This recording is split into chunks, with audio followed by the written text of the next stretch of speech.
So കുറേയധികം features കുത്തി നിറച്ചുകൊണ്ട് നമ്മൾ റിയൽമി പുതിയൊരു സ്മാർട്ട് ഫോൺ ലോഞ്ച് ചെയ്യാൻ പോകുന്നുണ്ട്. സോ ഇന്ന് നമ്മൾ ചെക്കൗട്ട് ചെയ്യാൻ പോകുന്ന റിയൽമി GT Neo 6 എന്ന സ്മാർട്ട് ഫോണിനെ പറ്റിയാണ്. വീഡിയോയിലേക്ക് പോകുന്ന മുമ്പായിട്ട് സബ്സ്ക്രൈബ് ചെയ്യില്ല, ഇപ്പൊ തന്നെ സബ്സ്ക്രൈബ് ചെയ്യുക, ഇപ്പൊ തന്നെ മസ്റ്റ് ബി ലൈക്ക് ചെയ്തേക്കുക. സോ ഫസ്റ്റ് ആയിട്ട് നമ്മൾ ചെക്കൗട്ട് ചെയ്യാൻ പോകുന്നത് നിങ്ങൾക്ക് എല്ലാവർക്കും അറിയുന്ന പോലെ തന്നെ ഇതിന്റെ ഡിസ്പ്ലേ തന്നെയാണ്. കിടിലമായിട്ടൊരു ഡിസ്പ്ലേ ആണ് ഇതിനകത്ത് പ്രൊവൈഡ് ചെയ്തിട്ടുള്ളത്. 6.7 ഇഞ്ചസിന്റെ ഡിസ്പ്ലേ ആണ് പ്രൊവൈഡ് ചെയ്തിട്ടുള്ളത്. 1.5K റെസൊല്യൂഷൻ സപ്പോർട്ട് ചെയ്യുന്ന OLED പാനലാണ് ഈ ഒരു ഡിസ്പ്ലേ ആയിട്ട് വന്നിട്ടുള്ളത്. അതുപോലെ തന്നെ ഡിസ്പ്ലേക്കകത്ത് 144 ഹെർട്സിന്റെ റിഫ്രഷ് റേറ്റ് സപ്പോർട്ട് ചെയ്യുന്നുണ്ട്. അതുപോലെ തന്നെ 452 ppi ഡെൻസിറ്റി സപ്പോർട്ട് ചെയ്യുന്നുണ്ട്. റെൻഡേഴ്സ് അനുസരിച്ച് ഡിസ്പ്ലേക്കകത്ത് 2000 നിറ്റ്സിന്റെ പീക്ക് ബ്രൈറ്റ്നസ് സപ്പോർട്ട് ചെയ്യുമെന്നാണ് പറയുന്നത്. അതുപോലെ തന്നെ ഡിസ്പ്ലേ എന്ന് പറയുന്നത് 20:9 ആസ്പെക്ട് റേഷ്യോയിലാണ് ബിൽഡ് ചെയ്തിട്ടുള്ളത്. അതുപോലെ ഈ ഡിസ്പ്ലേക്കകത്ത് തന്നെയാണ് നമ്മുടെ ഈ ഒരു in display finger print sensor വരാൻ പോകുന്നത്. ഈ ഒരു സ്മാർട്ട് ഫോൺ തന്നെ ടോപ്പ് സെന്റർ ഭാഗത്തായിട്ട് 32 മെഗാപിക്സലിന്റെ ഫ്രണ്ട് ക്യാമറയാണ് കൊടുത്തിട്ടുള്ളത്.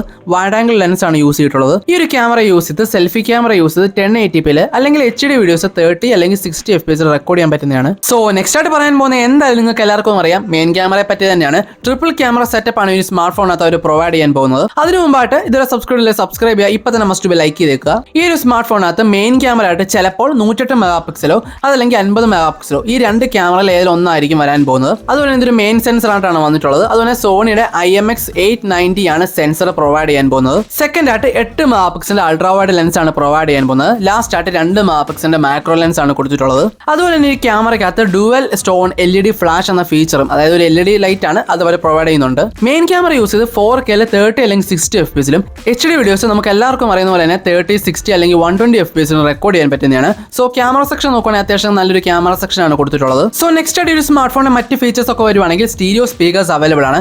അതുപോലെ തന്നെ NFC അവൈലബിൾ ആണ്. 5G ഇനേബിൾ ആയിട്ടുള്ള ഒരു സ്മാർട്ട് ഫോൺ തന്നെയാണിത്. അതുപോലെ തന്നെ ബ്ലൂടൂത്തിന്റെ 5.3 വെർഷൻ ആണ് കൊടുത്തിട്ടുള്ളത്.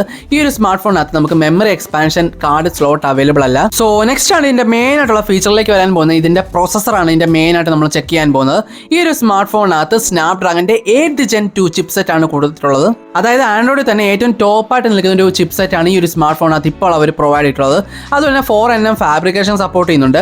Adreno 740 ആണ് ഗ്രാഫിക്സ് ആയിട്ട് പ്രൊവൈഡ് ചെയ്യുന്നത്. അതുപോലെ ഈ സ്മാർട്ട് ഫോണിനകത്ത് 12GB ഇന്റർണൽ വെർഷനിലായിരിക്കും ഒരു സ്മാർട്ട് ഫോൺ സ്റ്റാർട്ട് ചെയ്യാൻ പോകുന്നത്. ഇപ്പോഴത്തെ റൂമേഴ്സ് അനുസരിച്ച് ആൻഡ്രോയിഡ് 14 വരാനുള്ള ചാൻസസ് വളരെ ഹൈ ആണ്. സോ നെക്സ്റ്റ് ആയിട്ട് ഇത്രയധികം ഫീച്ചേഴ്സ് ഉള്ള ഒരു സ്മാർട്ട് ഫോണിനകത്ത് അത്യാവശ്യം നല്ല പവർ ആയിട്ടുള്ള ഒരു ബാറ്ററി ബാക്കപ്പ് തന്നെയാണ് കൊടുക്കേണ്ടത്.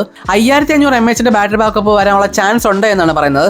അതുപോലെ തന്നെ 100 വാട്ട്സിന്റെ വയർഡ് ചാർജിങ് സപ്പോർട്ട് ചെയ്യുമെന്നാണ് പറഞ്ഞിരിക്കുന്നത്. അതുപോലെ തന്നെ മറ്റ് ഫീച്ചേഴ്സ് ഒക്കെ നോക്കുകയാണെങ്കിൽ 20 വാട്ട്സിന്റെ വയർലെസ് ചാർജിങ്ങും അതൊരു 50-50 ചാൻസ് മാത്രമാണ്. അതിനോടൊപ്പം തന്നെ ഇതിൻ്റെ തന്നെ റിവേഴ്സ് വയർലെസ് ചാർജിങ്ങും 10 വാട്ട്സിന്റെ റിവേഴ്സ് വയർലെസ് ചാർജിങ് സപ്പോർട്ട് ചെയ്യാനുള്ള ചാൻസ് ഉണ്ട്. സോ ഫീച്ചേഴ്സ് വൈസ് നോക്കുകയാണെങ്കിൽ ഇത്രയധികം ലീക്കേഴ്സ് ആണ് നമുക്ക് ഈ ഒരു സ്മാർട്ട് ഫോണിനെ പറ്റി ഇപ്പോൾ ലഭിച്ചിട്ടുള്ളത്. സോ ഇതിന്റെ പ്രൈസിങ് പറയുവാണെങ്കിൽ ഈ ഒരു സ്മാർട്ട് ഫോൺ ലോഞ്ച് ചെയ്യാനുള്ള ചാൻസ് വെച്ചിട്ട് ഏകദേശം ഒരു 50,000-നും 70,000 രൂപയ്ക്കും ആയിരിക്കും ഇതിന്റെ പ്രൈസ് വരാൻ പോകുന്നത്. അതുപോലെ തന്നെ ഇപ്പോൾ ഇത് ഇന്ത്യയിൽ ലോഞ്ച് ആയിട്ടില്ല. ഇന്ത്യയിൽ ലോഞ്ച് ആകാൻ പോകുന്നേ ഉള്ളൂ, ഇത് കൺഫേം ആയിട്ടില്ല.